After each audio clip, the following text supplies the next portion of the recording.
గ్రంథంలోంచి కొద్ది మాటలు తెలుసుకుందాము. సామెతల గ్రంథము మొదటి అధ్యాయంలో కొన్ని మాటలు ఉన్నాయి. 7 వచనాలు, 7, 8, 9 వచనాల్లో యెహోవా యందు భయభక్తులు కలిగి ఉండుట తెలివికి మూలము.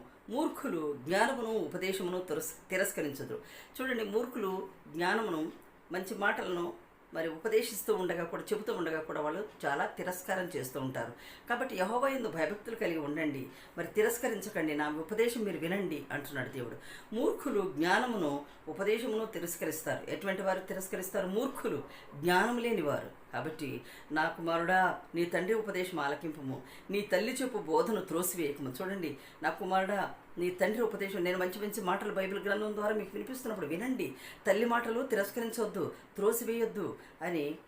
అవి తల్లి చెప్పే మాటలు మరి అవి నీ తలకు సొగసైన మాలికగా ఉంటాయి, నీ కంఠమునకు హారములై ఉంటాయి. అటువంటి మాటలు.